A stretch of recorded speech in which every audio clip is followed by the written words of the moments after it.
I wasn't able to make it into class yesterday. Either of my classes. I had to do this, and then I had a midterm for next week, which actually isn't that bad. Yay! Yeah, I should have done it.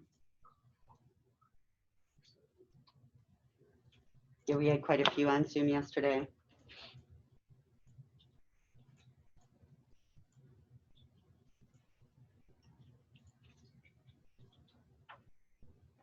They haven't really given me the option to take a vote, but I'm thinking about it. What would you guys rather do?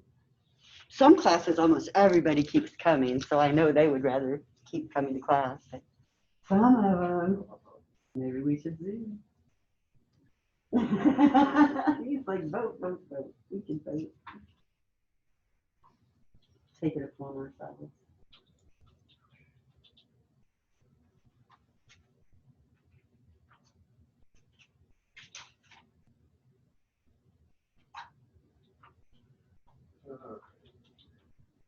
For the SQL class, I said everybody could take the test from home or come in tomorrow to take it. And I thought, you know, it doesn't matter to me because I have to come in because I have a Career Center student from the high schools. And then he emailed last night and said his whole bus got quarantined, so he won't be here tomorrow. So I could have said, we are not having class tomorrow, take this remote. It worked out.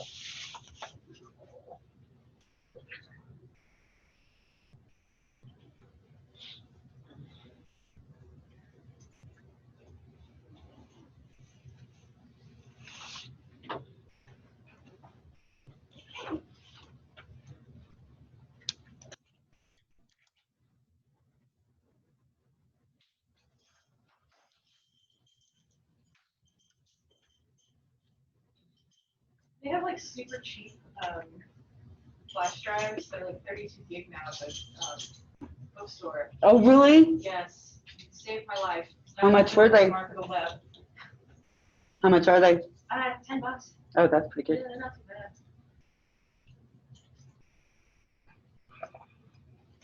bad. I needed some for the Career Center students and they didn't have any. I'm glad they got some in.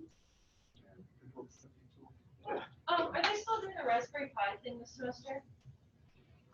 No, Dr. Ford's been posting on that CPU Club channel. Get on there. She's wanting ideas. Okay. She wants to have a meeting, it sounds like tomorrow, and she was asking for people to, if anybody had any suggestions. Friday afternoons can be tough.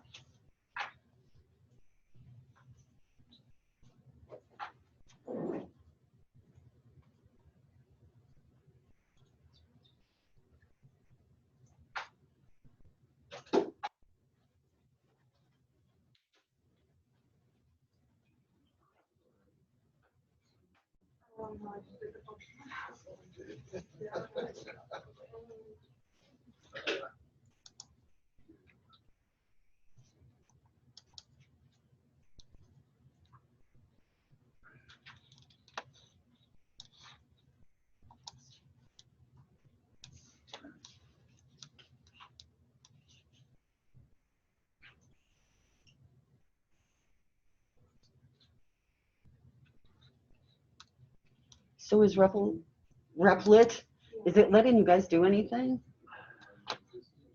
on that new one?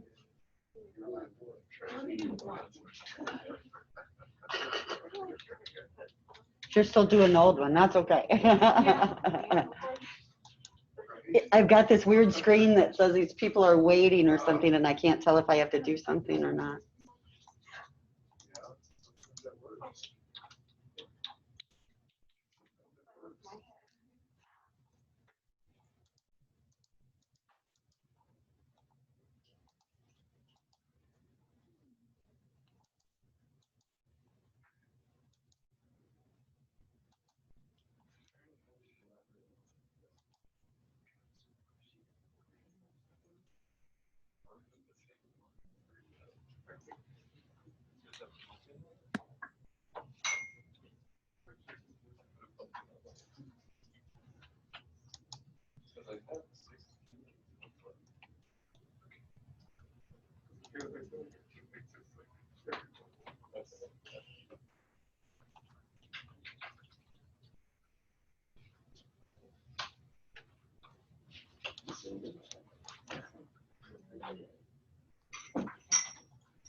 Let's see.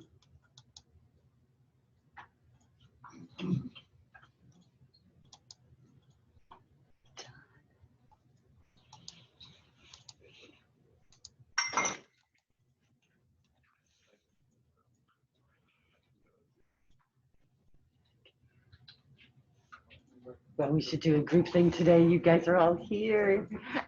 Yay! I feel like I'm under pressure. I don't deserve it. So nice to see you. Let's see, Jackie. Where's Jackie?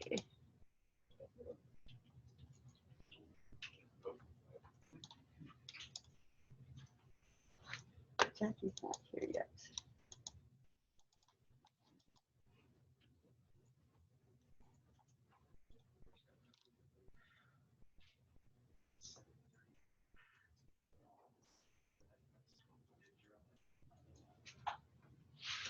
Greg.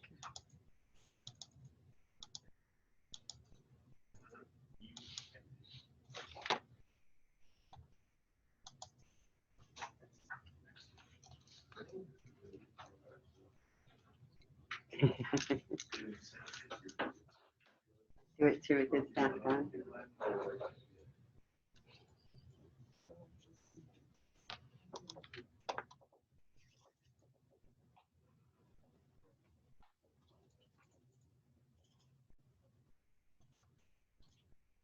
Well, it's October. I know it was October last time we came to. I just really thought about it today. Didn't think that we'd be in class for this long when we started. I figured we would be zooming by now. Shows what I know. I'm ready to see some awesome sorts or pig Latin program. What did we do? Is that what it was? Let's just show some code really, really quickly. I don't want you guys to stress about it or anything. Let's just see how different people did things. We're finally in some applications where we can really see some different ways people have done stuff. I mean, we've seen some variety of applications before, but when we get to Pig Latin especially, where we can see some different ways of doing things. So let's see, we always start in the front. Tori, will you start us in the back since yours is working and we're all good to go? We'll see if Craig makes it. He told me something about being gone, but I can't remember if it was today. This is my code. Beautiful disaster here. So Zoom in, we can't appreciate it well. Control. There we go. So mine's kind of just a simple form.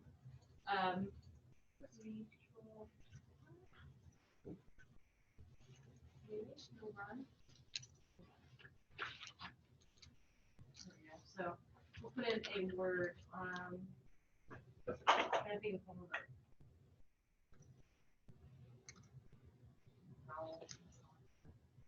Yellow. So this one's yellow, and it'll look like that. It's kind of weird. Sometimes it kind of hiccups a little bit, and then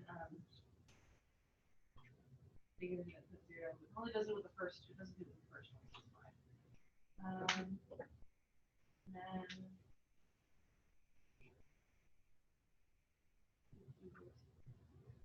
there you go. But yeah, you kind of get the idea with that. So with this code, like I said, I kept it very simple. I kind of had a bad habit of using a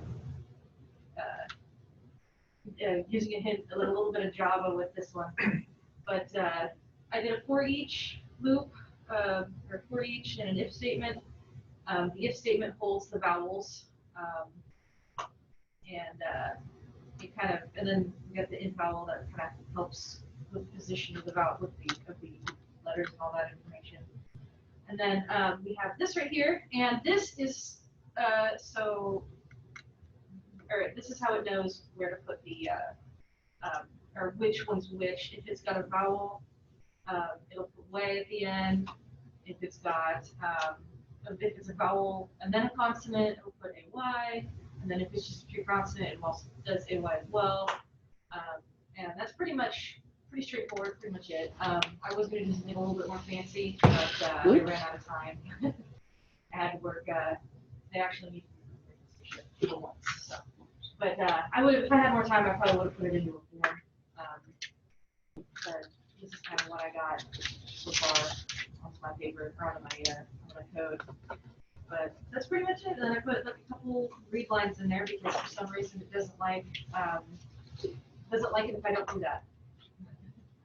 But that's pretty much it. Any questions? Tell me the difference between case 1 and case 2. What's going on there? Case 1 says if it's a vowel and consonant for your comment, but I'm looking at the code and I just was wondering. So this one was kind of a Java thing or mostly Java, I learned this one in Java. But the 01 and the 02, I believe that the 2 stands for the cases. I don't remember. But basically it can tell if, with each case, if it's a vowel and consonant, it can tell if it starts with a vowel and then a consonant. Like, for example, whenever I put in the word cube, it actually, I think it did case 2. But for case 1, if it starts like another, like the word another, it'll actually read it as the first case. So let's go ahead and set it up in debugger because I'm not understanding. So let's set a breakpoint on line 31. Can anybody remind Tori how to set a breakpoint on line 31? Click right to number 31. Click to the right of the left. The left 31. Got it right there. Yeah. The gray. Oh, that's right. The gray spot. The gray bar. There we go. Thank you.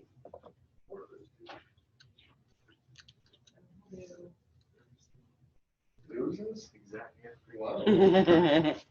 Okay, so let's maximize that because I'm not seeing your windows down at the bottom very well. Can you see your locals tab down at the bottom? Let's maximize your Visual Studio. Oh, is it this?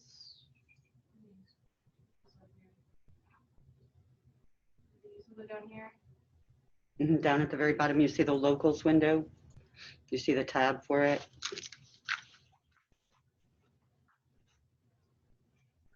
Oh, yeah, thank you. Sorry. Now, do you see your variables here? Mhm. What is your first letter variable's current value? I think it is. Don't think it, look at it. Looking at the, looks like it's the string. So it's just like empty and your last letter. So now how can you step into your code? How could you go down a line so that it starts evaluating? F10. F11, F10, F11. F11. F11 steps Which one? to the next method. F10 steps down the line. So it's doing your case 0. So what's your vowel variable? Do we see it? It should be 0, right? Yep. It's 0. So it's going to add way to the output. So go ahead and F10 or F11 to step into to continue because that'll be that execution. Yeah. And then let's run it again. And this time, let's put in a word that should cause one of the other cases to run. Yeah. So we can examine that substring statement a little bit more. What would be a good one, you guys? I haven't been in it in the last few days like you have. Away, is that one, or was this last one a vowel? I used another, the first one. So let's do purple. We stick with colors. Okay, and everything looks great. It's all initialized. Let's step into, oh, there we go. So now we're looking at case 1. So our statement is saying that it's going to take the input and use the substring method, and it's got the 0, 1, and it sort of looks like index values, right, for an array, but it's not, is it? Because the 0, 1 here are within parentheses. So substring is a method that it's calling. So those numbers look like indexes, but they're actually something different. So what's that going to do? How many letters and where is it going to start getting things from input? Let's press F11 or F10 and see. So what did we end up with in our first letter? The P. So we've got from position 0 in our string for 1 character. That's what that substring command did. And it's a really important command when we're working with strings, and one that we'll use a lot in the real world. Not as much in our class. That's why I really want to emphasize it and point it out, because it's a really important command. And yeah, it is a command in Java too when we're working with strings. So we just want to make sure that we're feeling really comfortable with it. Now we're getting the last letter, and what did that get? When it just has the number 1 there in that substring parameter, what did we end up with?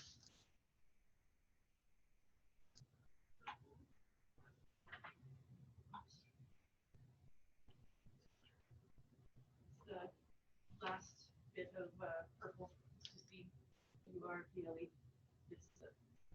It made it last letter, was like last half of the word.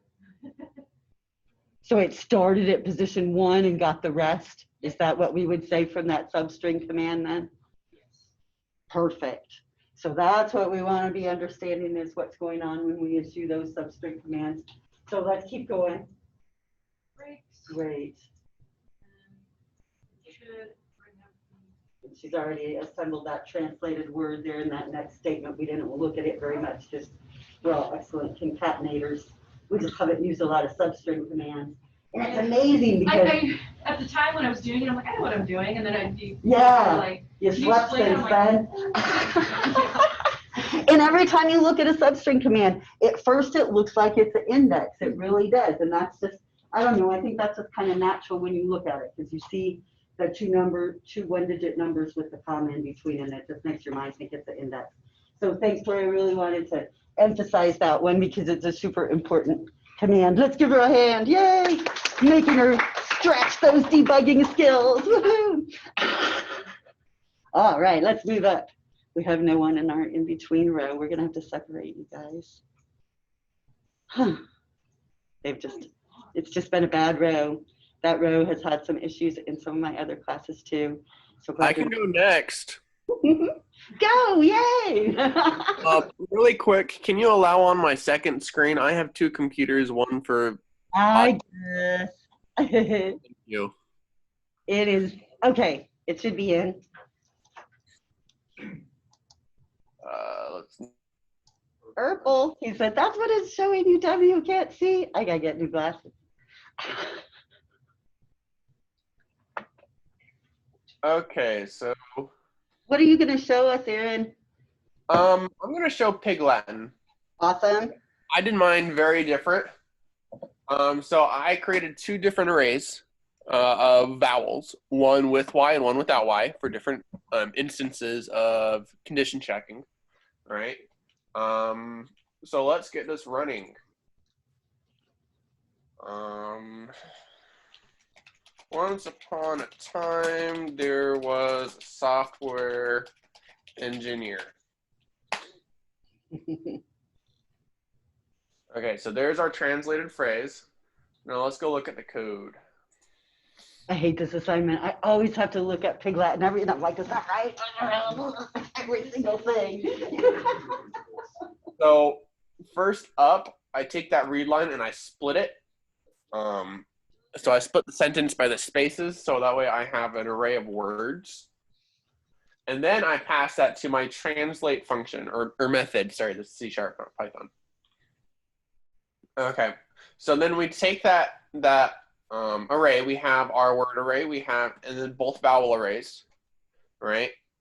I set my output string to a blank value, and then I have my consonant end and I have my vowel end, A and way, right? And then I do a for each loop looping through the word array. And so I set the first letter to a lowercase, and I'm checking I grab the first letter of each word and I set it to a lowercase in a different variable. And then I throw it into another for each loop. I have some nested for each loops because we're checking each vowel, each letter in a word for vowels. So I figured for each loop, quickest way to get it done. So if the first letter, so this one loops through the vowels without the Y.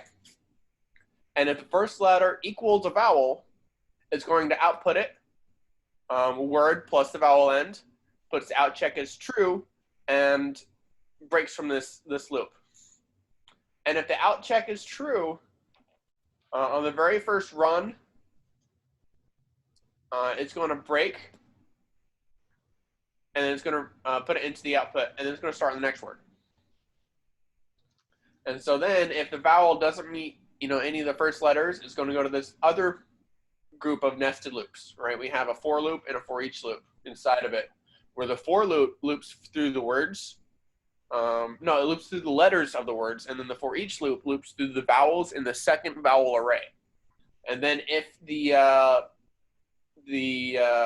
word has a letter that matches, the first instance of a letter that matches with one of those vowels, it's going to spit out a substring, spit out an output here, right? So I cut it up with substrings to however many letters I need to cut up, starting from 0 and then starting from I to the end. I rearrange them, and then I concatenate them together onto my output, and then I set that check value to true, which tells my loop to break and start with the next word. So if you want, we can go through the steps, or we can try to break it. Let's do it. Okay, let's throw on. Scroll down a little bit. Sorry, I have this on my TV and I cannot see the edges. That always bugs me. It looks good. So let's pull this. Do we have any words we want to translate? In spaces and the letter Y. Just the letter Y? In spaces. I can't hear you. Can you type that in the chat? It sounds like a good test string. Let's see it. And a lot of spaces. Oh, you dirty devil. Oh, that's sneaky. Sorry. Okay, so the first is going to loop through that letter, through all the vowels, check the letter against all the vowels, and it didn't. So then it continues to the next one. Oh, I'm clicking stuff. There we go.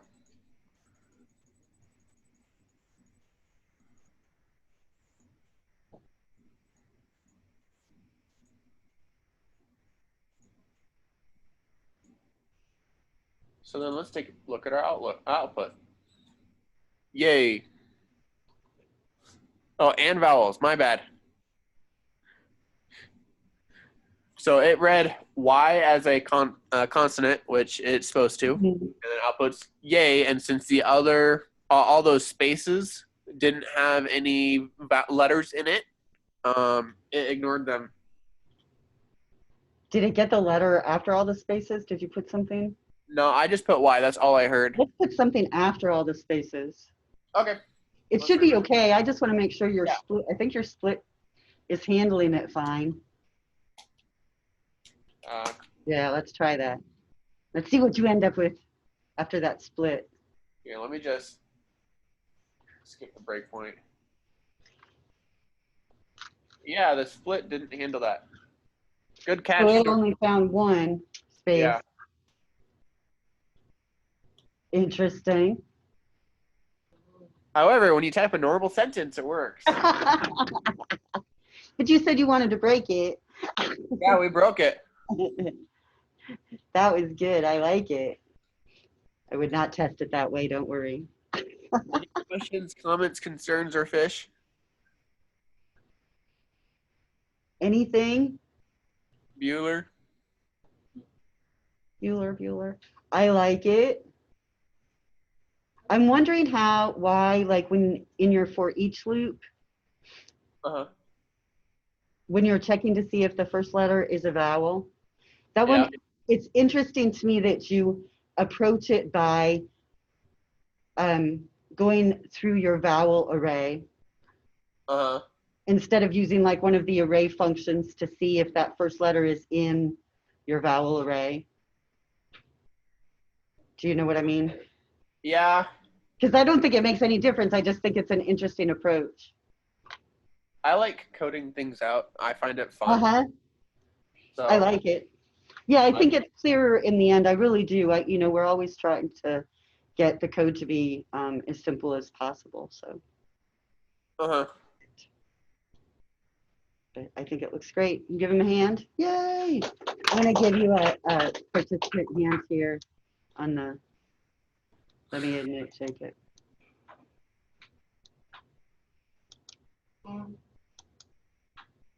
Okay, let me stop sharing now. Very nice. Thank you, sir. I'm still trying to find my little icon. There it is. I gave you a hand on the participant screen. Yeah, I don't know see if it. you can see it. Good job. I love it. Okay, who's next? I'm just going to keep track of who's gone. We had a remote person.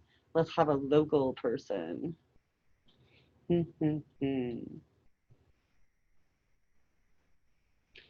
Richard, are you in here? Or Mary's there beside you too. Let's have one of you.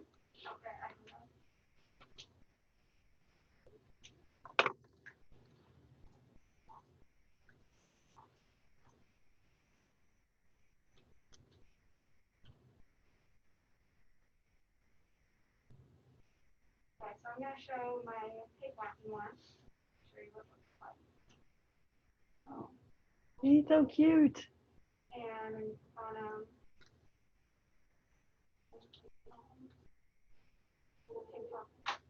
so in my form class, I basically have in the logo, okay, so here are the class that just holds all the test words. And then my form in the load class just takes all the test words and loads it into the array. And it loops through those and adds those to the list box, put them on the screen. And then I have another method where when you select one, it calls the convert pig Latin method in another class, and it translates it. So in my pig Latin class, first I have a string which contains all the vowels, uppercase and lowercase. And then, okay, so in my pig Latin class, first it flips it up to a different array. And then it has a for each loop that goes through each word in the word you click on. And then there's a for loop that's just going to go through all the letters in each word. And then it's going to check if the vowel string contains the letters that it's on. And if it does, it's going to check if it's a post letter or if it's a Y. So if it's a post, not a Y. So if it's a post letter, it's not a Y, it's just going to add way to it to break. If it's not the post letter, or if it's not a Y, it's going to check if it is the post letter, correcting Y. And if it is, it's just going to cut off that Y, move it to the back, and add A. And if it's not, then it is going to find wherever the vowel is, and then take off that post letter and move it to the back and add A. And then if it didn't contain a vowel, the whole word didn't contain a vowel, it's just going to add A on the end. And then this code was pretty much just for formatting because I had pretty much the pig tossing, and I needed to be able to move the words down so they just go off the screen. So that's what happened. It checks how many words it's on and move it down depending on how many words that's on. And that's what the count is for. That. And then it just becomes that. Beautiful. Can you scroll up a little bit? I wanted to point out the break syntax because if you guys that had me for C#1, remember I was just a terror about that. So they do want any break statements. And whenever we use break statements, we're altering the flow of the logic, just like a go-to command, right? So the way Mary has these implemented is the only way we want to see break statements in code, because they're at the end of a block, and we can tell looking at it that it's super logical, and that when it gets to this point, it's done, so it's going to break. So I'm a hater of those kind of things, but this is an acceptable use, and actually it enhances the program, right? Because it makes it flow better than it would if she tried to get away from those. So if we see them right at the end of a block like that, then it helps us know that we're done with that logic too. So that looks really good. I want you guys to start thinking though about adding more methods. So when I look at this, there are things that start to me being logical separations. Like I could have this be a method, and then I wouldn't need a break necessarily, depending on how my logic was working. But I could have this be a method, rearranged based on this criteria. And as I do that, I'm going to see them. They have a lot of the same code. So could I maybe have a parameter or something that allowed me to use the same method for both of those types of things? And when our code is real organized like this, that's when we start seeing those duplications. If it was all scattered all over the place, we wouldn't notice necessarily that we were doing almost the same thing. But because it's so nicely done, we can just be like, oh, that almost looks like a method there. We're doing almost the exact same thing, so we can switch that up. Because it is really nice. Any questions? Questions? I love the pig. Show us the pig talking again.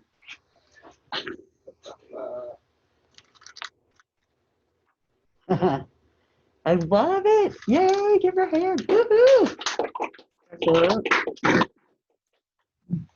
Really good. More clappies. There we go. Oh, it just made my clappy thing go away. Sometimes it goes away on its own. Sometimes it waits for me. Okay, let's see some sorting.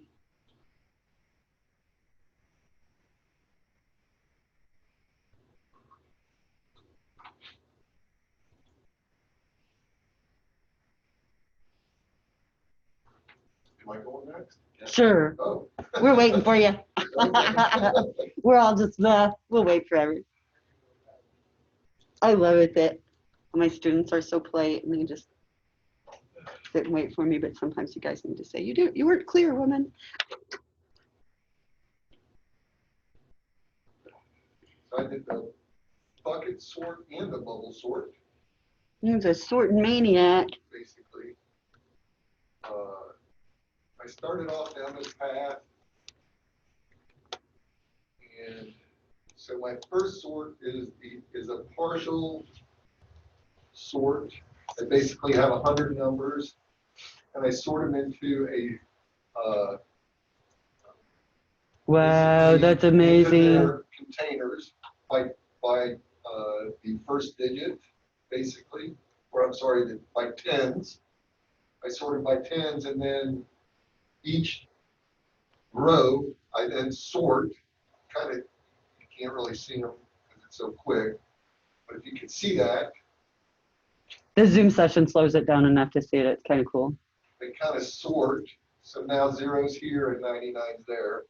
And I could have just grabbed that whole and throw it into it, gather that, throw it into another array, basically. And then my second one was actually the assignment, basically. And so I grabbed 5 rows of 10, and my first pass is by the rightmost digit. Then I sort those into buckets, 0 to 9. Basically, you can see 0s are up here, 1s, 2s, 3s, 4s, 5s, 6s. And then I regather it, and then I redisplay the sort.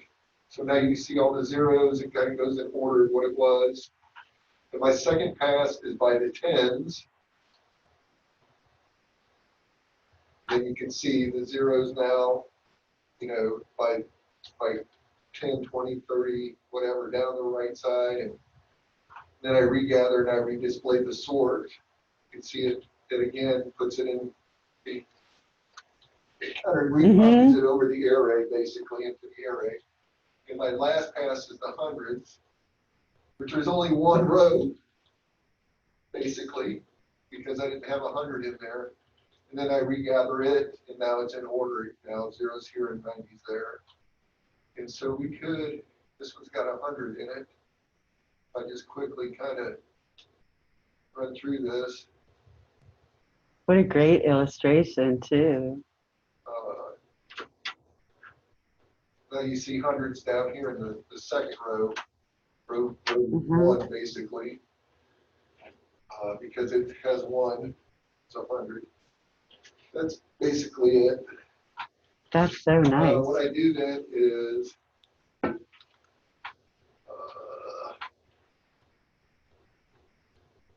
a lot. Yeah. I created an array of labels, basically, a list of labels to keep everything. So I didn't actually have an int array. Basically, my array is a list within a list, basically. And let's see, this is all done by click. I don't know how to explain all this, but it goes, here's my sort pass with my ones digit, basically. I pass it the array, and then I pass it my buckets, and then I insert it into the bucket, basically. This is how I moved it around on the screen. Basically, I moved the location of the label. I tried to put a wait statement in there, and it too fast still. Yeah. So I basically did that with a mod 10. And then my second sort, I had to clear all the buckets because I basically am reusing the buckets again, right? Have this array copied into, put it in the buckets to display it. Now put it back into the array. Now put it back into the buckets. And you know that part of the assignment was to copy stuff back and forth in the arrays. This one I divided by 10. And then the rule was if it was a, tens or hundreds go in bucket 0, basically. And then if it was greater than 10, I did a mod to get what bucket it needed to go into. And then this is my third sort, the hundreds. Again, I had to clear the buckets, divide by 100, go through bucket 0, and again, that's it. Just basically initialize the buckets, meaning that like I had to create the bucket array, 0, 1, 2, 3, 4, 5, 6, 7, 8, 9, whatever, 0 or 1. This just redisplays the labels basically. You did so much more than just the bucket sort. It's a really good visual of the bucket sort. It really is. One more time. So much more. Put this little slow down on here. It might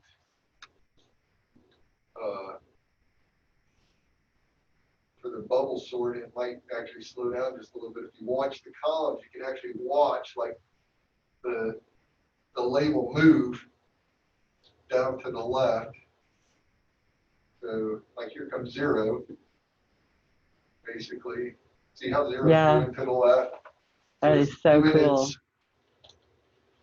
That's fine. And I think we could just up your time on your weight. I did, but it takes a... Have to make it really, really large? Oh, I see. So it starts getting... Yeah, it was an overflow. I didn't take that. No, it is really cool. Okay. Questions? Everybody's just like, wow. We're speechless. That was amazing. Give him a hand. Yay. Beautiful, beautiful. Try to find it. Am I still clapping? Yeah, I'm still clapping. So that's fine. Okay, let me write that down.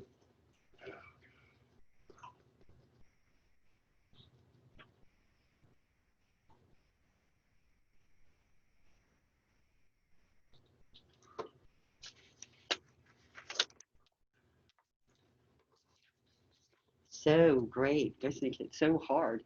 Should we continue on down the road?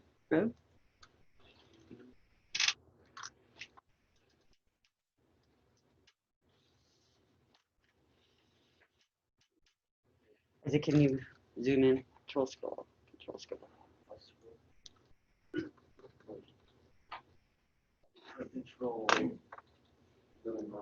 Control wheel. A little more, just a little more. So the idea of bucket sort, and this is just the main, and it just starts with a brand new array and then a 2D array with the question mark, because I wanted my array to be able to use the null variable so I could check if there was a number there or not. Can you explain everybody a little bit what that means? So when you put a question mark in front of like a string or basically, I don't know how many variables, you do it with all variables basically, and you're able to declare that variable as a null if you weren't able to before. Because Isaac didn't like the way it was making everything 0, because he couldn't do his comparisons the way he wanted to. So I think that's a great solution. Okay, and before I show you bucket code, it's just my thing running real quick. And it just starts at the first pass, then it'll just keep going until it does it about 3 times, because you can't have a number bigger than 100. So you can't really use the bucket sort that many times. So for my bucket sort code, what I do is first with the array, it would just put a bunch of random numbers in it from 1 to 100. And for the actual sort itself, what I did here was the gathering pass is to keep track of how many times it looped. I wanted to make it more flexible, but every time I tried to put in something different here, I just got an error or it just keep looping forever. So I was like, you know what, I can just do this. And that's what I did. And for the digit locator, this was so it could check like the rightmost digit of a number and then the 10th place and then the hundreds. I'll show you how that works. Right now, I'll just start at 1 because it's the first time looping. So when it loops, it grabs the bucket array and it just completely empties it because you just need it once. And so when you start with the for each value, it takes the first value from the first array. So like the stuff that got a bunch of random numbers. It takes one of the values and it checks for the end digit. So for the first 10th and 100th digits first, it'll take the value, so if it was like 52, divided by the digit locator, right now it's 1, and then it'll use a module, so 10, to check. If the end digit was greater than or equal to 10, that means, oh, it just has to go in the 0 place because you can't check the digit we wanted. And while in the bucket array, it'll take the end digit slot, so if it's like the rightmost digit was 3, it'll go to the 3 in the bucket array, and it'll check if this did not equal null, and then if not, it'll just increase by 1 until it found a spot that did equal null, and then place the value there. And then after that, it pretty much finishes, and then it goes to the digit locator, and I times it by 10, and each time it loops, it multiplies by 10, which allows me to check the first 10th or 100th place digit. And then for that, I then took for each like value in the bucket array, I placed it in the array again. And since like this was like an int null, it wasn't exactly a regular int, so I converted it back to a normal int that couldn't have a null value. And it just kept doing it over and over. And then for here, it'll just check which pass it's on and then write it out to the console and keep doing the loop over and over again until it equaled 4. Really flexible way of doing it. That's really good. So go back up. Oh, right. Oh, yeah. So zeros, yeah. ones, twos, fours, 5. Oh, okay, cool. Then your 10th digits. Oh, that's cool. Your digit locator code is awesome. I don't think I've ever seen anybody do it that way. And it's really, really efficient. It looks really good. You guys like it? It's good. Give him a hand. Woo-hoo. In those nullable arrays, we don't really have any other assignments where you might choose to use a nullable array like that. So it is a really good thing to just kind of have tucked back in the back of your mind that you can do that in case you might want an array of strings that have nulls instead of an empty string because maybe you need an empty string to mean something. So you can use that nullable array instead. Very good, thank you. Yay! And whoever is next, we have some people online too. Do we need to get to any online people? Okay, I can go next. Okay. I think Erin was our only person online to show us today. Okay, so I also decided to do the bucket sort. And so the way that mine works is in the main program, it goes ahead and generates a list of 100 different numbers. Can you zoom in a little bit? I'm sorry? Can you zoom in a little bit? Sorry. Okay. Yeah, thanks. And so yeah, it generates a list of 100 numbers. Just right here, and then it prints out initially the numbers just as they were generated, not sorted at all, and then it runs that array through the bucket sort method, which is over here. And basically, I just set up a multi-dimensional list of buckets, and then a single-dimensional list of once they were all sorted. And so it goes through the first pass where it sorts the ones digits into various buckets. If it's less than 10, then it just sorts it into its respective bucket, and stuff like that. I figured the different passes were different enough in code that I could just leave them separated. And then all of the stuff that happens in between passes, which is putting things in and out of the different buckets and sorting them, happens in this method. Great. Because it was all kind of the same thing, so I just, instead of repeating the code 3 times. So the between pass updates is down here, where basically it clears the single dimensional list, and then it puts in from the buckets into the newly sorted list, clears out the buckets, and then prints the sorted list. So this is how it goes. So you start with the unsorted numbers, then it shows you the first pass with the zeros, and then the ones in order, and then the tens, and then the hundreds digit, but 100 at the bottom, but they're at 100. So, yeah. Awesome.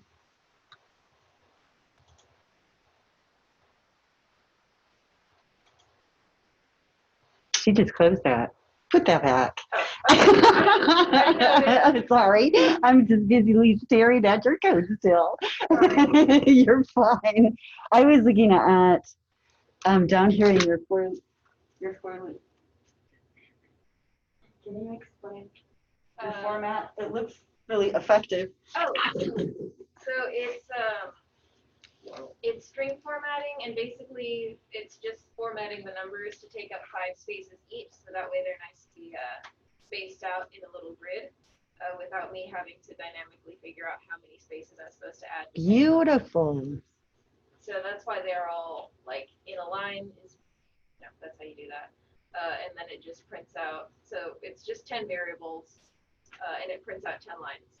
So. We see so many ways to do things. I just really wanted to point that one out. That's a great way to do it. It came out really, really nice. I just had a hard time reading it otherwise. Any questions before we let her close it then? Okay, thank you. Looks really good. Give her a hand. I got to take my clappy thing away so that I can add it, I guess. Clap, yay. I saw some Zoom thing that said, to assist the teacher, you should raise your hand in the participant screen, and I wanted to yell at them. There's only so many screens I can look at. Trying to do everything at once. We're going to go to the front room, and then we'll see if Greg wants to show us anything. All right.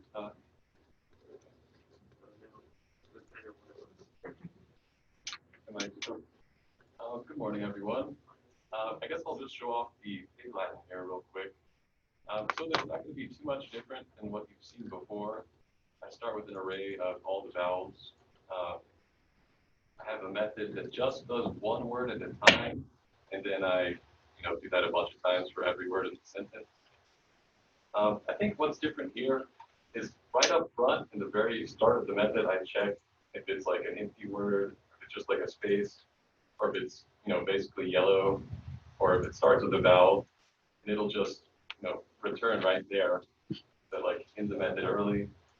Otherwise, it just iterates through the word, looking for the vowel, and it substrings based on that. See, Aaron, that's how he knew how to break your program. He had accounted for it. So that's basically how that works. And as I said, a sentence is basically just the word method, but for every word in the sentence. And here it is. It's really small, so you'll have to squint. But I think it works. What other words are there? So many words to choose from. But that's basically it. I think it works. It looks really good. It ends with way. Well, apple should be apple way, right? Uh-huh. Okay, that's that.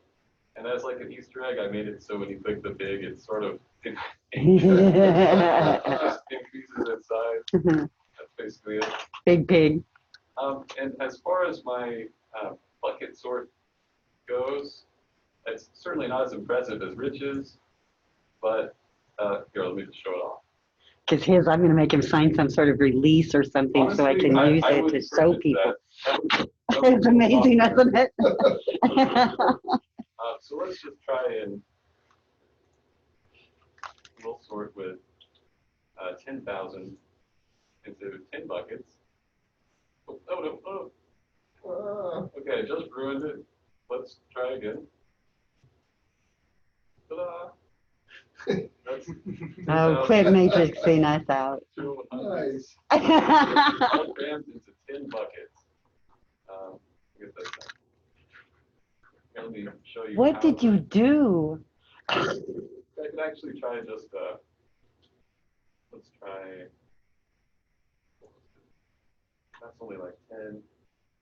Let's try this. Mm. Okay, so that instantly works.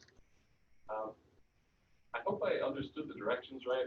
You start with what, 0 to 100, just integers, right? And one array, and you sort it into 10 buckets, and then that's sort of it, right? I think I've got it. So there are only 3 passes here, one for the tens digit, the ones digit first, and the hundreds digit. Well, what you'll find online, Stuart, we found, and I talked to Aaron about it too, is there's so many different interpretations of a bucket sort. Yeah. So I'll take anything that has these bucket things, but a true bucket sort would not involve an intermediate sort of each column, right? Because like they did in that, we would just redo it with the next digit. And so those sorts will be a lot faster than one where we do the initial outlay and then sort each bucket manually. But that does work. It's very effective, and it also includes buckets. So a lot of places online call it a bucket sort, so it'll count. Yeah, I found when I was researching this that the number of buckets can like really, it can be like as many as you have in your initial array. It's kind of crazy. But, yeah, there's some really interesting discussions about it. So I mean, 10 works here, but you'll just have some really overflowing buckets. So I guess just to explain a little bit, I also use the arrays of nulls because I also ran into that problem of starting with 0, like an array just full of zeros. You're gonna have a problem if you have like 10 or 110 or something like that. So right off the bat, you have to start with nulls in every part of your array. Here's the code you don't want to see. I had problems just getting the value of the number, like say you have 123. I could get the 3 off of 123 just fine, just by mod 10ing it. But I kind of just didn't understand how to get the 2 from 123 in the 10th place. But then I, figured out that you still use modulus, but you just divide by like 10 or 100 or 1,000. Yeah. And that's sort of how that works. And I guess I also just use the console color just because, you know, the console apps don't look very nice unless Right. you do something fancy with it. I like it. That's that. Very nice. Beautiful, beautiful, beautiful. Oh, in my hand. Yay. I guess I'll go next.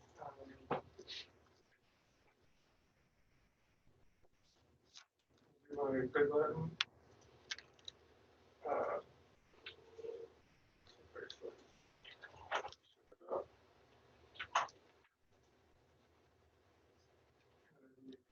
Put another.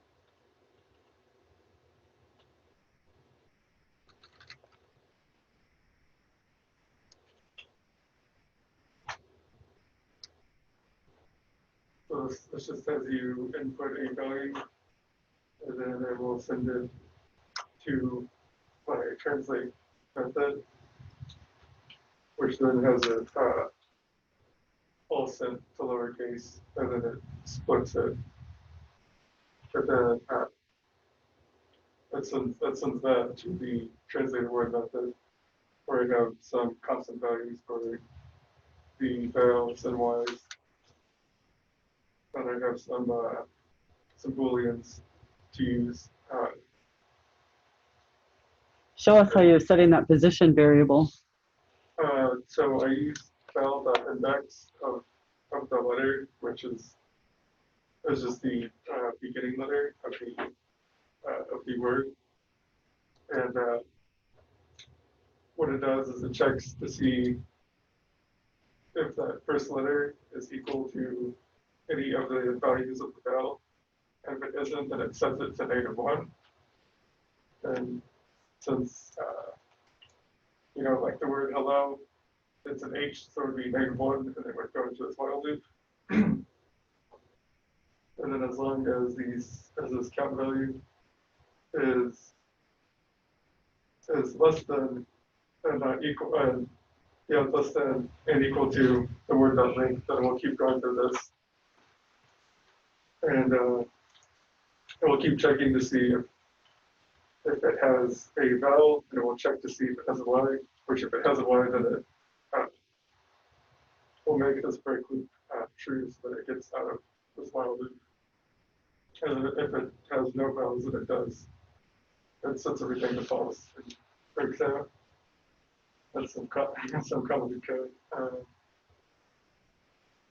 And I use the same thing over here to check, because if it has a vowel, then it will not be equal to -1, so I'll do that. And then if it has a Y at the beginning, then it will not be equal to -1, so we'll do that one. And this one will check through if it has a vowel. This one will check if it has a Y, and then this one will do whatever else it has.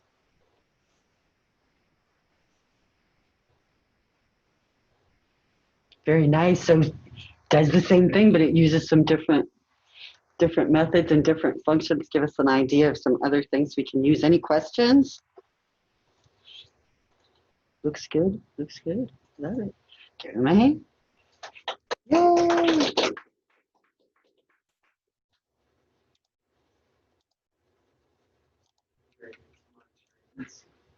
It's sad. Really.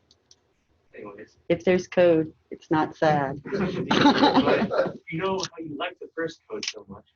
Well, mine's the exact same. It's quite funny how we did it. Same problems too, which is the sad part, since I realized that Crystal wouldn't do it correctly and I can't do sentences properly. But luckily, I don't really have to explain much since you guys she already explained. Since we already beat it to worry, huh? She's explained it all. I know. Let's work. Okay, so let's see it. Oh yes. Yeah, sadly, just sentences are not the strong suit of this thing. But you've already got all the code. You can put it in a sentence real easy, right? Yeah. Yeah. Just gotta do Just put all that in a loop.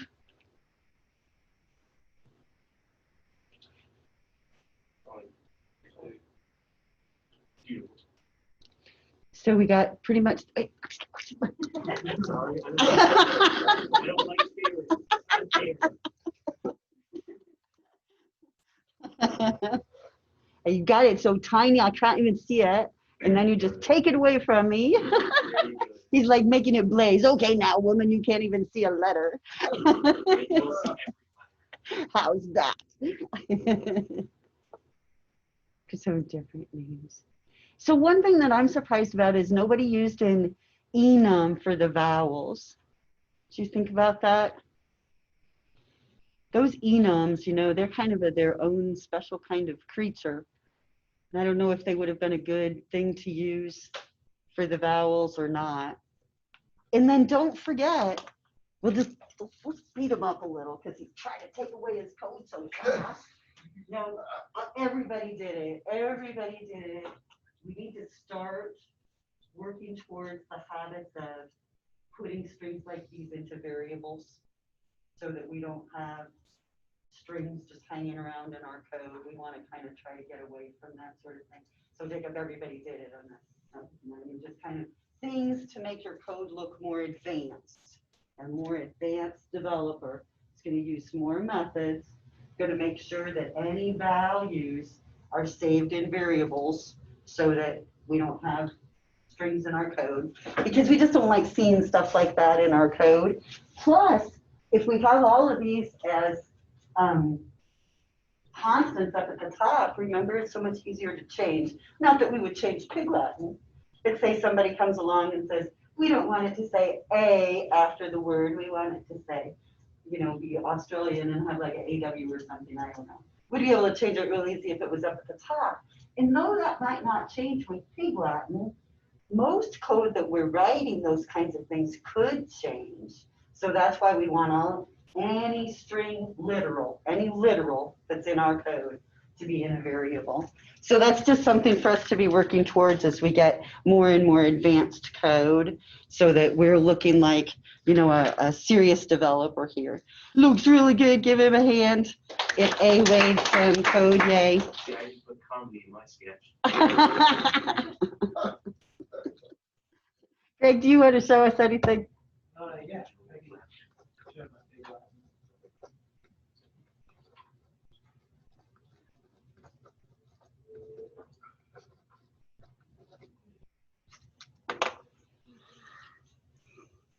Jeez, man, zoom in. Nice. Well, after I, Let me get up here. Oh, it's still up. yeah,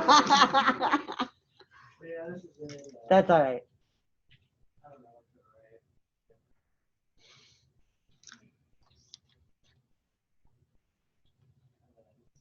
I'll put it like that. I got my little pig Caesar here. Worked out with that. Caesar pig. So basically, what I have in my form is the text box, and what it does is it grabs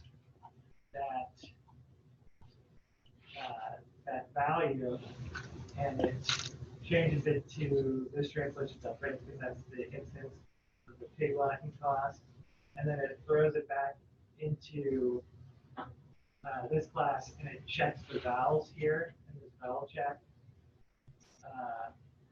method, and it basically cuts up the word into substrings, and so we have one for the first letter, and we have an array of vowels, and we check to see if that first letter is a vowel, and then if it is a Y, you check to see if it is the special case of Y, or if it's not, and it adds the appropriate ending.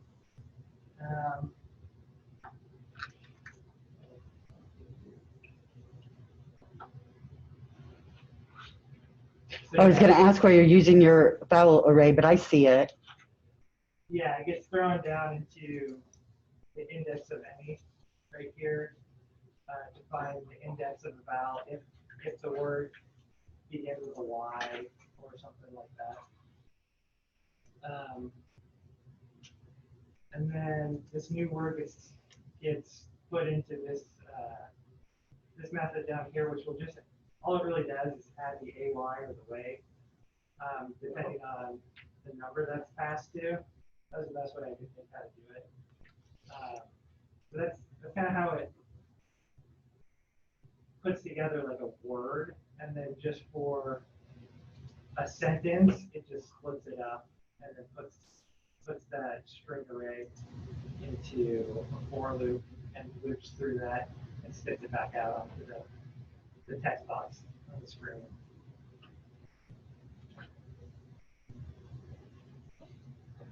Great. Any questions? I'm going to let you off the hook. Good to go last. Yay, Greg. Okay, good job. And I don't think we have anyone else remote. All right, we don't. So let's do a little code of our own today. Thank you, guys. There's wonderful. And I hope you see with programming, to me, it's like being an artist. You know, if you had a bunch of art students display their painting, you're going to have this huge variety. And that's what I like about coding, is it's the same way.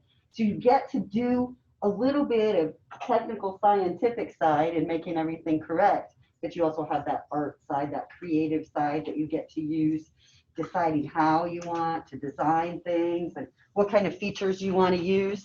So I love that about our field, that it gives us that kind of both sides. We can be creative and we can say, you know, it works, it's right. I'm going to open Visual Studio, but I want to look at a couple of other things too. Today, we're going to look at our assignment for this week, and it's only one. Oh, that's okay, Erin, thank you, but if you want to, let's go ahead and do our, get our project done, and we'll run out of time. Thank you, though.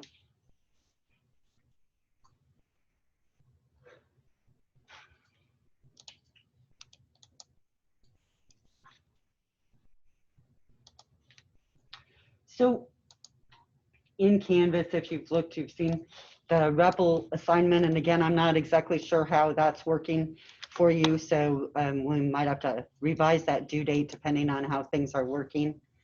I'm going to check in with you on that Monday or ask you to send me messages and let me know. So the assignment for this weekend is a library program, and it says you're going to use a book class. Here's the book class. So you can create this class pretty quickly. We just need a book object, and we're going to have properties, title, author, subject area, ISBN, date added, the number of copies that we have in our library system, and the number of copies that are checked out. So notice we don't have a total inventory. We're only just keeping track of these two numbers, which is kind of interesting. We're going to have a constructor method, a method to return a true or false as to whether a copy of the book is available, and then a method to allow someone to check out the book. So that's our class. The data that we're going to use is going to be in an XML file. And so our file is going to be already created. Or no, I think actually you've got to create it. Sorry. I want you to have that experience creating the XML file, but it's pretty simple and we'll take a look at it, don't worry. So our input is going to be XML, which is just like a text file, only it has some tagging, kind of like HTML. So we'll have only these 4 books in our library, and here's all the information about them. So this will be added to our XML file.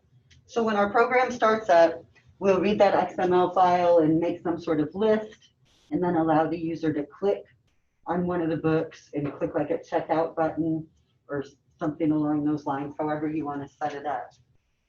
Now, when you're done, of course, this one is just going to go into TFS. And I've got some special instructions for submitting it to Canvas, I think just adding your .cs files or something. There is some bonus functionality things that you can add if you want to. You can add late fees, allow the user to filter by subject, and don't allow more books to be returned, but that would require you to add that field to the class. That would be how many books they have total. Okay, so that's our book stuff. Let's look at XML. I went to W3 Schools because, you know, they always have such good overviews of things, and brought up their XML information. So this is XML. XML stands for Extensible Markup Language. Just like HTML, Hypertext Markup Language, it is a markup language. Way back in the day, before there were graphical user interfaces, editors used to take the words that were going to be in a book, and they would actually type in markup codes or write them in. And you've probably seen some English teachers do that, where they'll do the P with the lines through it. That's what the show codes indicator is in Word, that it shows you the formatting codes that are embedded in Word. Well, back in the day, they would put those codes in manually, and that markup language evolved, and that's how we ended up with HTML and all of the other web-based kind of interfaces, is because that librarian English teacher markup language evolved into something that we could use to display information. Well, HTML has all of the different tags, right? Specific tags that are available. Div, that's what I can think of. I'm not much of an HTML person. But with HTML, you know, a tag system like that, a markup language, we have a begin tag and an end tag. XML is exactly the same. So with XML, we have begin tags and end tags, but XML is designed to share data. So if I want to send some information to a company, for example, I'm going to start selling my products to Walmart, and they want to do electronic data interchange, they very well could require me to send them my information in an XML format. Why? Because it's super, as it says, extensible. It's really changeable. I can make an XML file be whatever I want. So if we look at this little example XML file, this is a note, right? So begin tag, end tag for the whole note. That note would be our root node of our XML file, because it's the basic node. Within our note, we have a to tag. In our data for our to tag says Toby. And then we have a from tag, and our data is Danny. And we have a heading tag, and we made this that. Now, all of these tags are only meaningful to the program that generated the file and the program that's going to read it. They're not meaningful to anything else. It doesn't matter what they say or what they do. So we can make our XML file be whatever we want. Here's our note file. So here's how the program read that XML file and interpreted it, because it knew what to do with that data. So it said, oh, I need to put my heading as note and all of that kind of stuff. Now, so the big difference is XML is for data. HTML was designed to display things. So XML tags are not predefined. So that's our big, big difference. If you notice here at W3, they have this huge whole course you can take about XML. So there's a lot of information.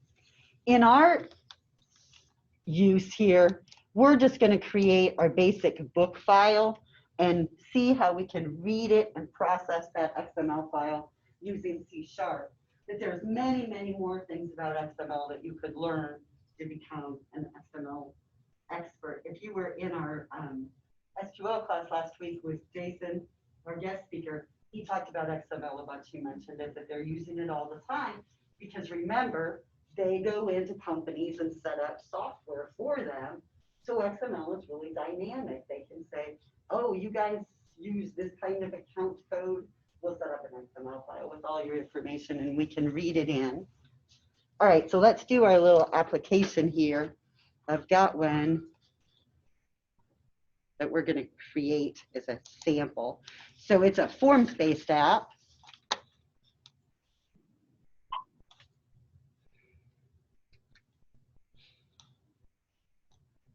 So I'm going to create a new project.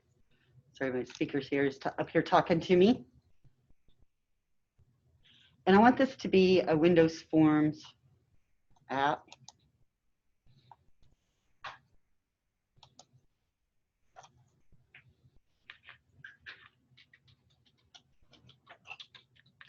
And I'm just going to call it XML example because we are jumping around on chapters like crazy.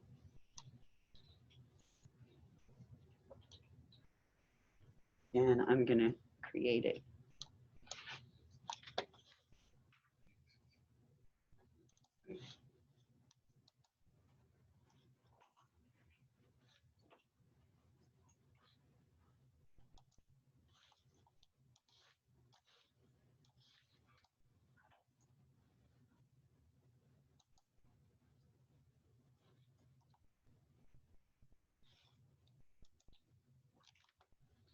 Too many messages. Alrighty, so my application is going to be a little menu app. So the first thing I want to do is work on my XML file. So let me find it. And I've got it buried here in this project.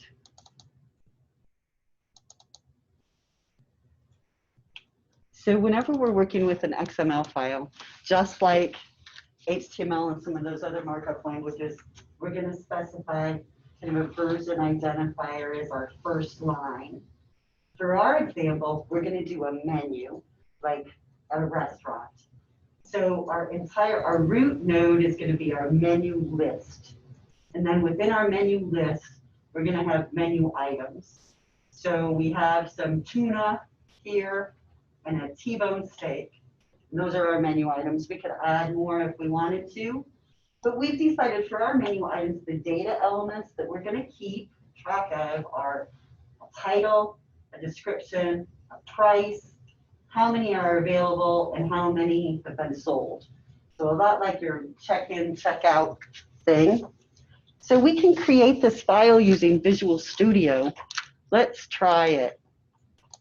I don't do it very often. So I'm going to try and do the right-click add. And I want to add a new item. And I'm thinking that an XML file is something that's in the list. There it is. Now this XML file that we're going to create, let's go ahead and call it menu items, plural.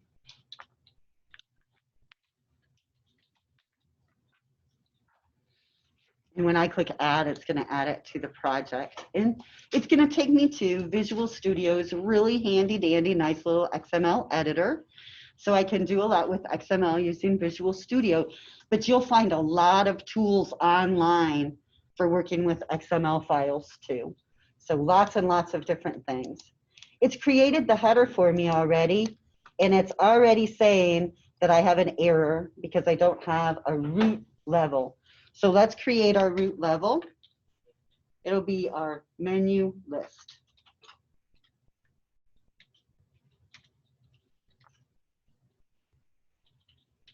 See if I can do the, kind of like Python, it's automatically indenting for me, but I'm going to do the end tag at the same time. So now I have my begin and end tag for my root element of my menu list. When I press enter, it automatically indents, and I want to create a menu item.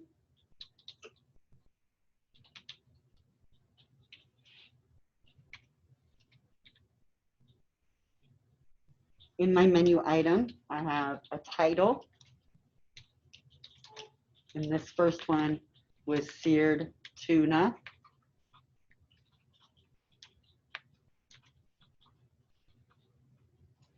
And it added the nice end tag for me automatically, which was very nice. I have a description. Yours, you might want to make yours a little shorter. It's tuna delicately seared,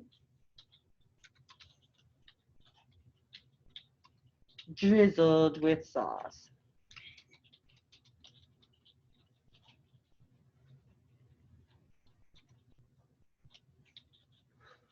Next, our price is $17.99.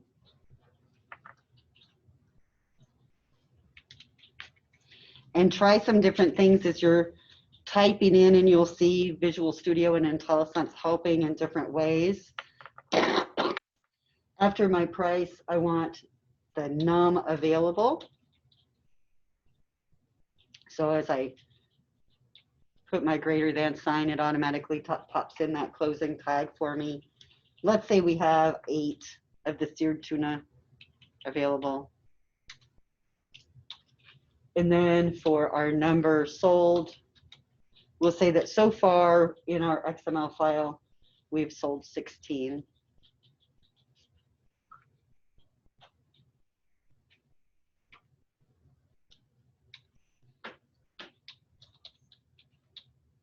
So that'll be the end of our menu item.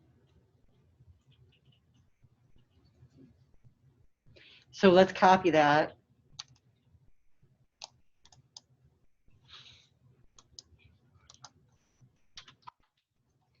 And our next one is going to be a T-bone steak.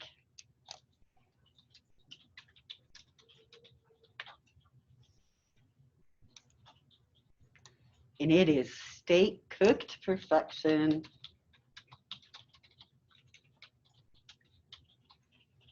With sauteed onions. Our price is $24.99.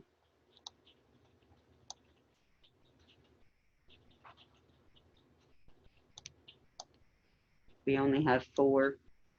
We've sold 10.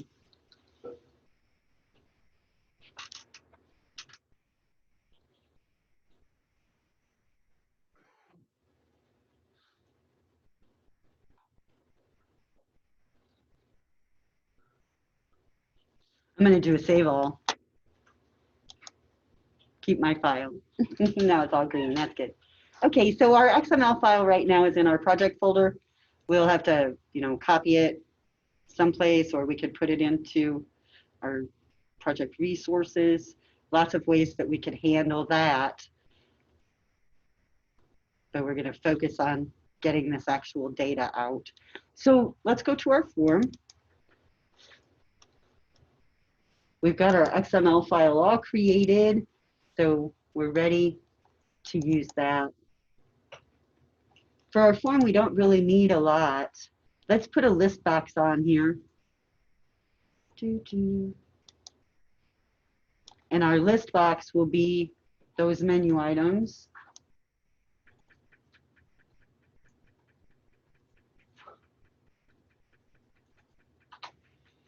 And I'm going to put a button on here.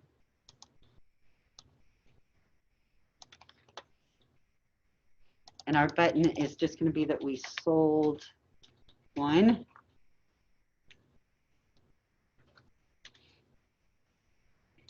So let's name our button ATN sold.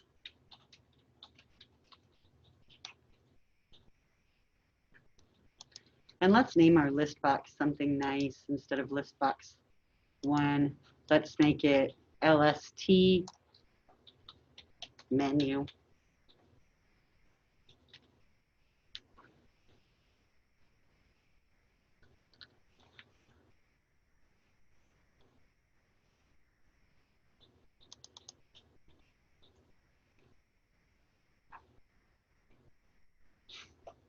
So our plan is we're going to read our XML file, and our list will be pretty short because we just have those 2 items that we'll display for our menu item. So we'll just display all of the information about them across our list box. And then if somebody clicks on like the seared tuna and clicks the sold 1 button, we'll have it decrease the number of available items by 1 and increase the number of sold by 1. And we'll update our XML file so that the next time we read that in, it's retained that information. so that we can keep it. That's our plan. Before we can do much with our menu items, we need a class. So let's create a menu item class. Get all our pieces here together. So we can either do the project, add class. That'll work. I get so stuck on Solution Explorer. And our class is going to be our menu item class.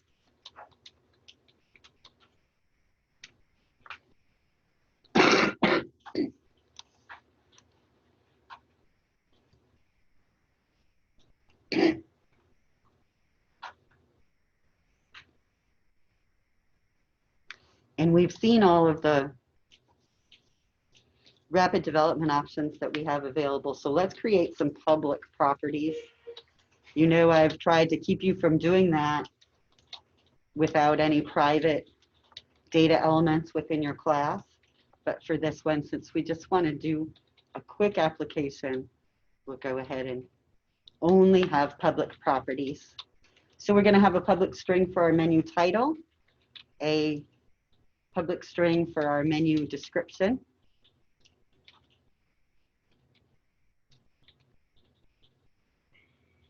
use our super shortcut syntax for our getters and setters. We'll use decimal. We could use double, any of those things for our menu price. We haven't used decimal very often, so let's try it.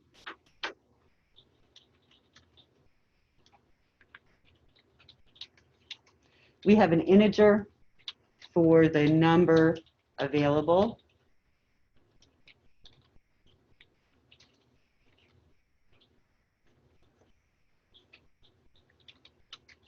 And an integer for how many we've sold.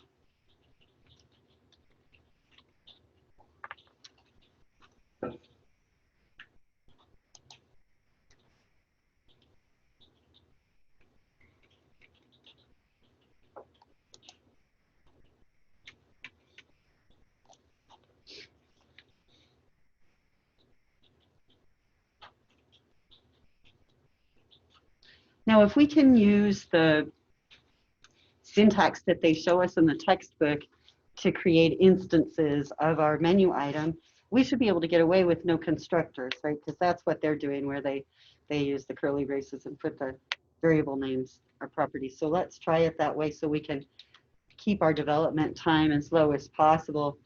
I do want a method, though, to return a Boolean for is the item available. Our specifications for our library system say we have to have that. And we can go ahead and code this. We've got all the information here. We can say if, for this instance, if the number of available items on the item is greater than 0, we want to return true.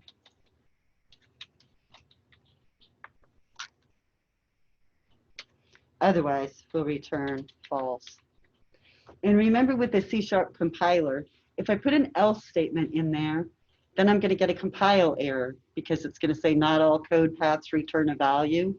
But if I leave the else clause out, which it's kind of implied here, because if it's true, it's going to return true, then it's going to take care of it. Couldn't I use one of those ternary ifs? I could say return menu num available greater than 0. And then I don't need any of that other code, right? Would that work? So let's just do that to go through that process to make us think about it.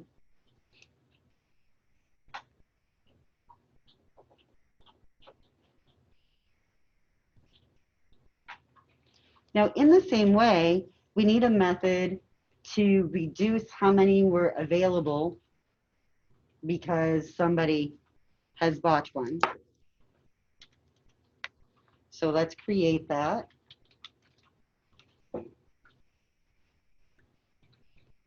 in this method, we're going to, instead of just making it a void method where it doesn't return anything, which we could do because we're updating our XML or our variables here and not really doing anything else. We could make it a void method, but we're going to make it return a Boolean to kind of indicate whether everything went okay or not.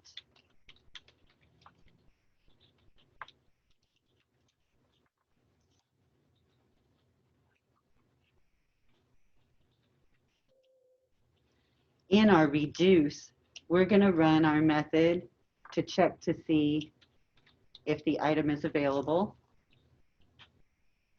Oops, I got my reduce available outside of my class. Hang on. That's never a good place.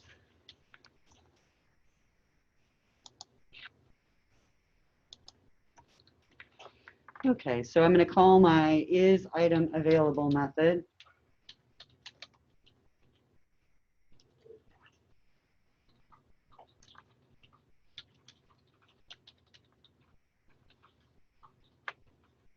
Subtract from how many are available, add to how many have been sold. And then I'm going to put a to-do item here. I need to add code to update the XML file, or call something to update the XML file there. And at that point, I can return a true that I was able to update the file and everything went well. Again, if I get to the end of my if statement, something went wrong. So I can return false that it wasn't all okay.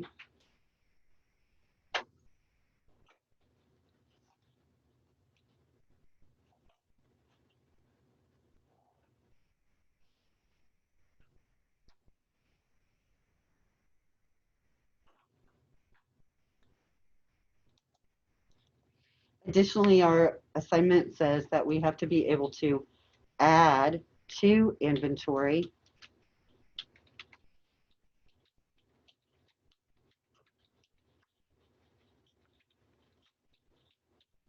so they purchased some.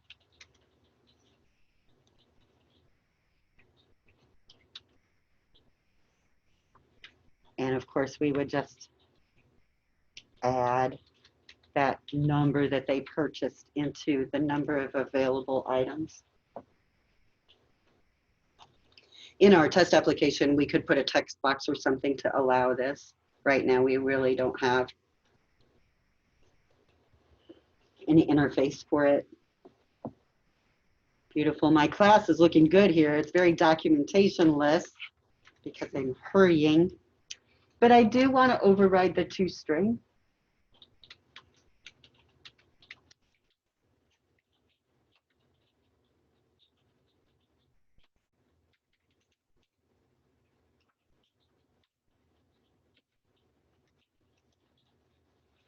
I kept pressing tab and it wouldn't do it for me, and then it finally did. Now, what I want to return from this one, we'll return some information about our menu item.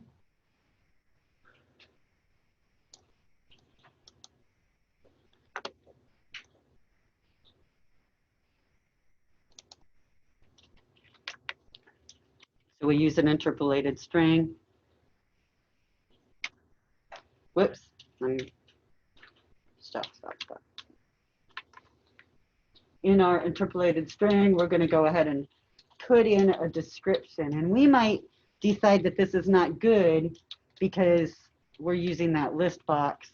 But for now, we'll just say that we're going to go ahead and put each of these items into our string to return.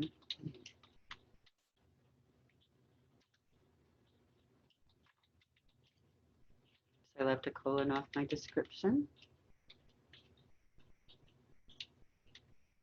Our price.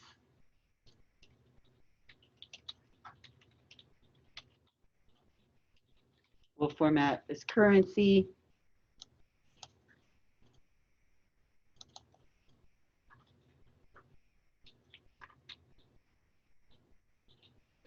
Then on a new line, we'll specify the number available. My line is getting really long here.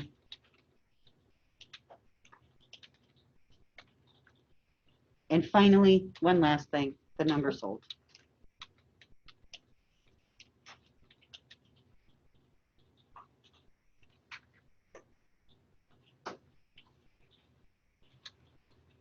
Close my string and put in my semicolon. Sorry, that one got really long.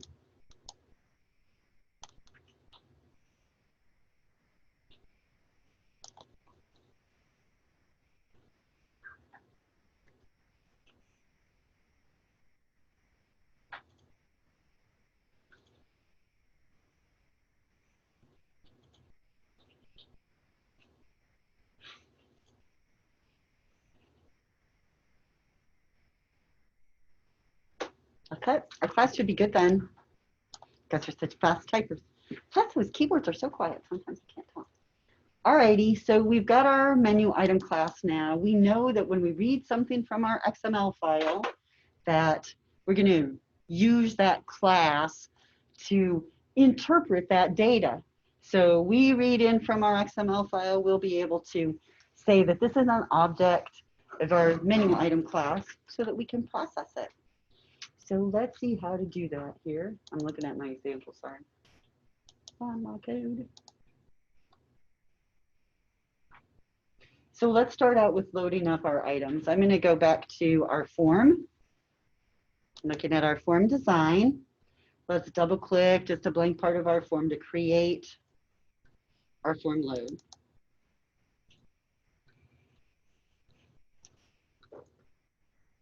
My form load is just going to call a method called load items.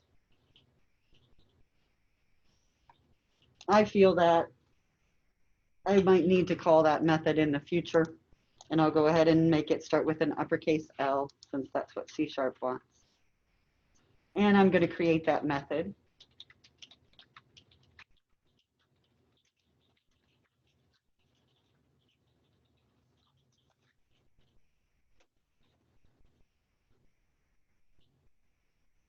Because if you remember last time we had some issues with our using statement, so I'm going to double check.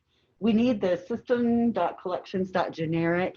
And since we have a forms-based application here, a lot more of those using statements were included by default. That console application that we created last time didn't give us any of those. So we had to kind of experiment and see what we needed. But with our forms-based application, we already have a lot of them. Now we're going to get our menu items from our XML file. So the first thing that we want to do is create a variable to hold all of our menu items. So let's see if we can do that. I'm going to use that var data type.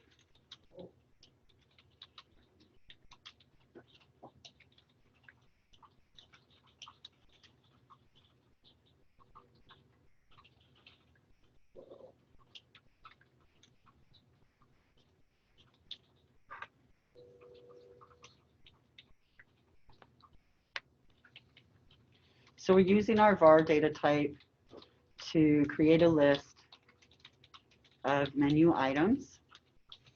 Why would you use var? Because LINQ likes it better.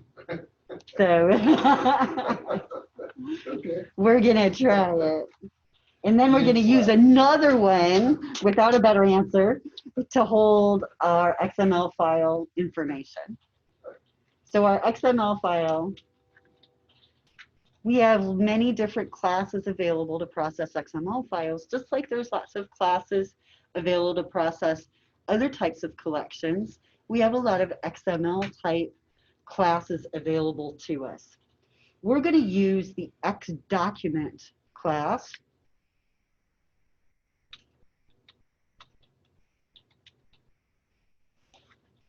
Which I must need something else for. So let's check. Yep. One more using statement.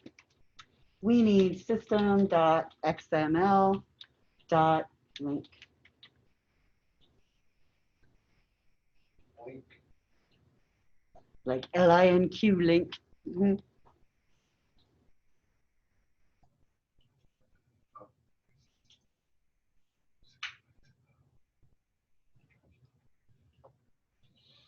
All right, now that should make us know what an X document is. That looks better.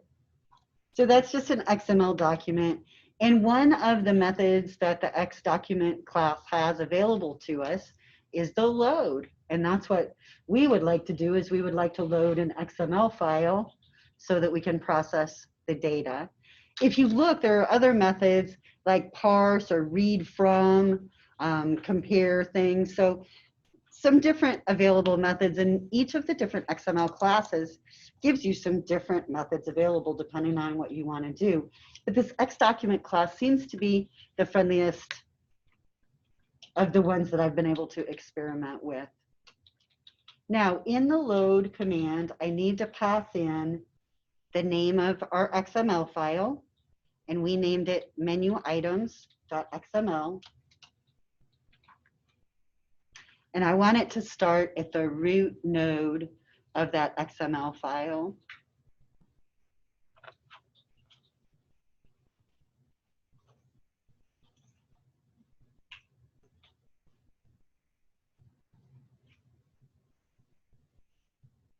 All right, so we're ready here. We're looking at our XML file, and we're going to go into a for each loop.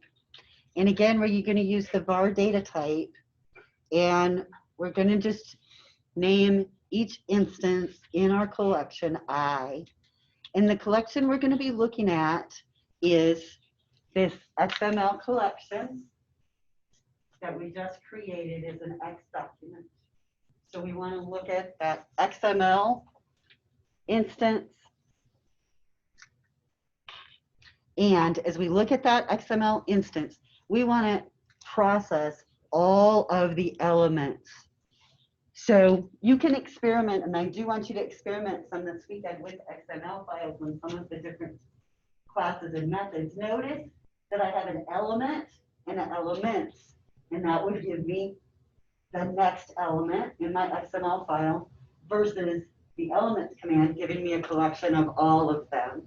So as you look at those different methods that are available, that's, you know, one thing that's going on. But we want all of our elements because we're going to loop through them all. So your XML is defined as a, oh, no, okay. Just see in my parentheses, I left my parentheses off. Now in our loop, we're now looping through the elements of that XML file. Because we're at the beginning of a loop, we know that we are going to create a menu item.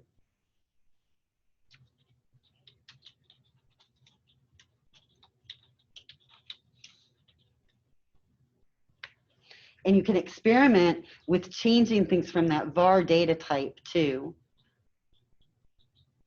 Sometimes it's just like a lazy way of getting things to work. And sometimes when you're working with new things like XML, laziness has benefits. Now we're going to start using some things. We're going to use a LINQ query to find a given element. We're going to use the lambda operator. Make sure everybody's got that syntax in your head. I think you do. So basically, what the X document load class has done is says for each of our elements, we're going to do a process.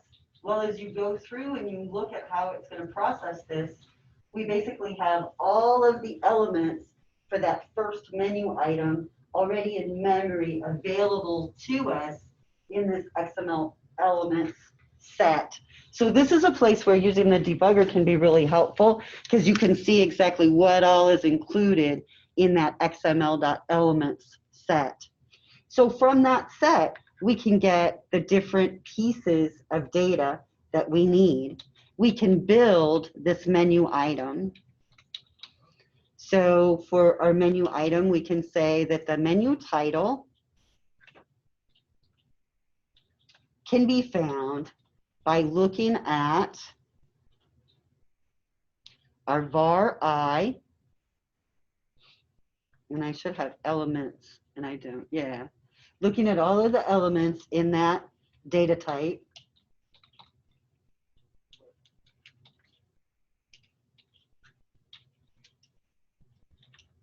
Let me type it and then we'll.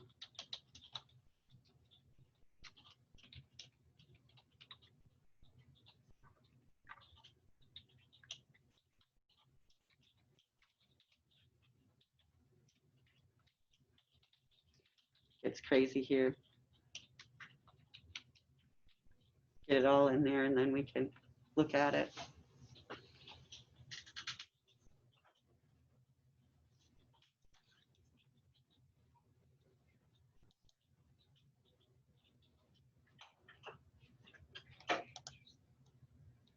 So if I'm looking at my XML file, when I have that elements, each of our elements are like their own subset. And so now I can issue a LINQ query to say, hey, using that variable I that contains all those XML elements, look through that and find the element whose name is title. Here's our title. And then we want to find the first one of the set, or the default one if there were an instance of that. And then we want to get the value, which is seared tuna, from that title and convert it to a string, because we don't know what it is right now. It's just some mess out there in our HTML file. So that should give us the title. We want to do that for each of our data elements. So let's add that. I'm going to copy this line.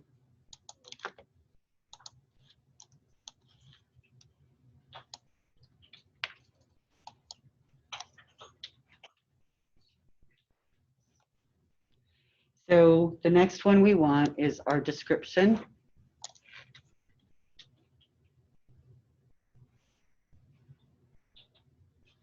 And I'm looking at my XML file thinking, man, I don't know if it's case sensitive or not, but that title is the only one that I made uppercase, so I'm going to change it because it sure looks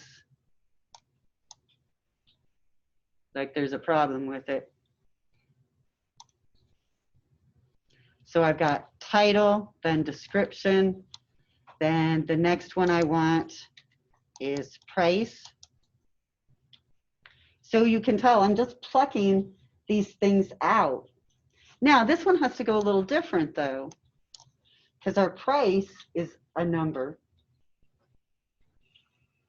So instead of converting it to string, I'm just going to take the value. And then I'm going to wrap this LINQ statement in a convert to decimal. Convert dot to decimal. Open parenthesis. And then I'll close my parenthesis at the end.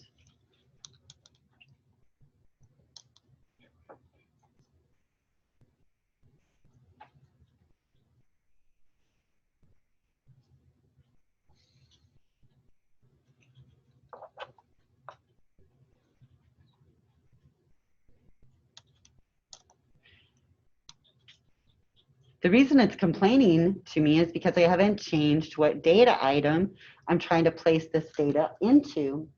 So our first one went into menu title, that's correct. But the second one needs to go into menu description. And then this third one, the reason we need to make it a number is our price. And it should get rid of that error for us. Now the next two are integers. So I want that same kind of syntax.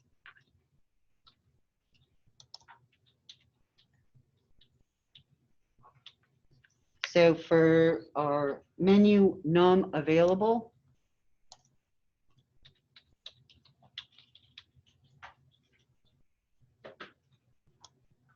we want our num available.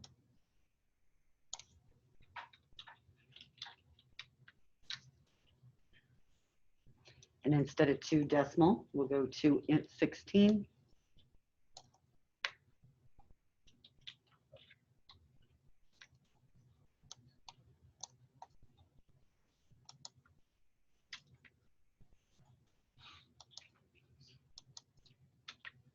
And our last one is going to be our num sold.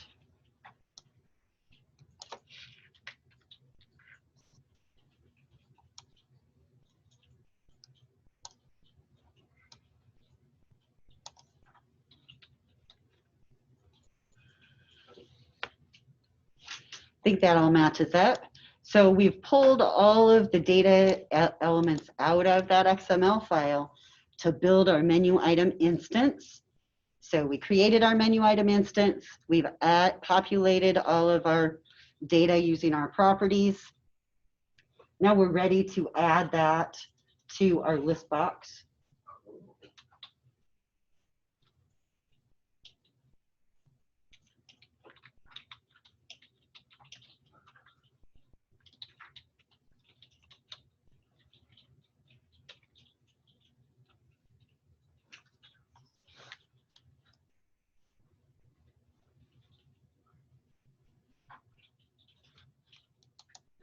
We're ready to try it, and we're so close to running out of time. So I'm going to do a save all. And I want to go copy this XML file into my bin debug folder so that Visual Studio can find it. That's kind of not the best way, but to get us to where we can test it real fast before we are out of time, which we really are. I'm going to open folder in File Explorer.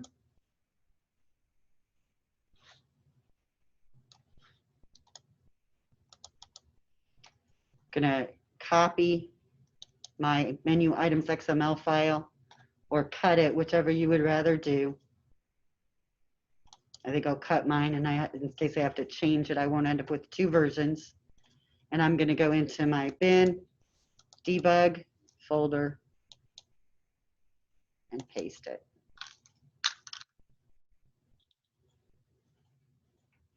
Hopefully Visual Studio will find it there. Let's run it and see.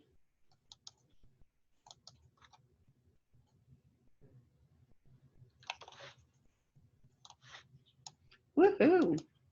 Okay, so we have found our data quickly, I know.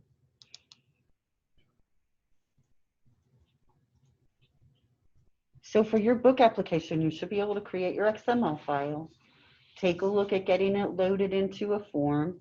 Look at all of the different kind of XML classes that are available, kind of do some exploring.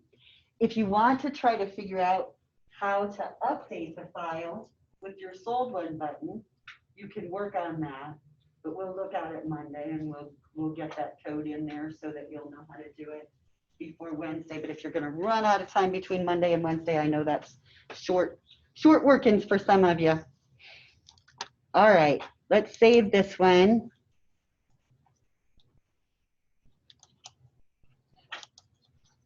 And any questions? Does it work? Does everybody get it okay? No, we went quick, but I liked seeing all of you guys' applications. I think they were so good. I think it helped everybody more. Other stuff.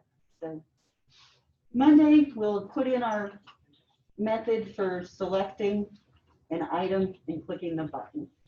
Update our XML file. Looks great though. Sorry, we just kind of ran right out of time. I will see you next time and have a great weekend. Any questions from home? Good, good, good.